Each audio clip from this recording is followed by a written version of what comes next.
আসসালামু আলাইকুম, কেমন আছেন সবাই? আসলে আপনার সকলে ভালো আছেন। আজকে ফেসবুকে ঢুকে যায় না, শুধু তৈদ আফ্রিদি, সে খারাপ সে ভালো। ভাই, একটা মানুষ সবার কাছে ভালো হতে পারে না। ক্যামেরার ক্যামেরার ভিতরে তার একটা সুন্দর রূপ আছে, কিন্তু ক্যামেরার বাইরে তার ব্যক্তিগত ব্যাপার সে কিরকম তা আমরা জানি না।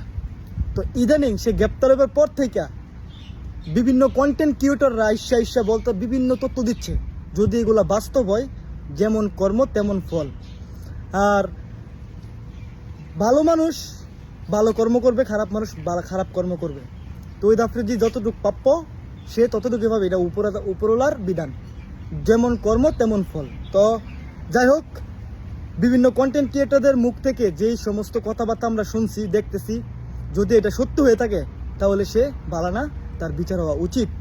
আর যদি এগুলা মানুষ কন্টেন্ট ক্রিয়েটররা অনেক চুপ ছিল, হ্যাঁ, তখন সে যখন গ্রেপ্তার হয় বিভিন্ন কন্টেন্ট ক্রিয়েটররা এসে তার বিরুদ্ধে বা তাদের সাথে যে নির্যাতন সে করেছে সব কিছু তারা তুলে ধরেছে। এবং যদি এগুলো বাস্তব হয়, আমি মানুষ হিসেবে এটার বিচার চাই। আর যদি অবাস্তব হবে না, কারণ কোনো মানুষ মিথ্যা বলবে না, তখন তার ক্ষমতা ছিল, সে করছে, সে ধনীর দুলালি। সে আমার ক্যামেরার ভিতরে সে আমার দিক থেকে একজন ভালো মানুষ, কিন্তু ক্যামেরার বাইরে যে সে কীরকম সেটা আমরা জানি না। সেটা যারা সাথে সে অন্যায় করছে তারা জানে। তো অবশ্যই সকলে ভিডিওটা ভালো লাগবে।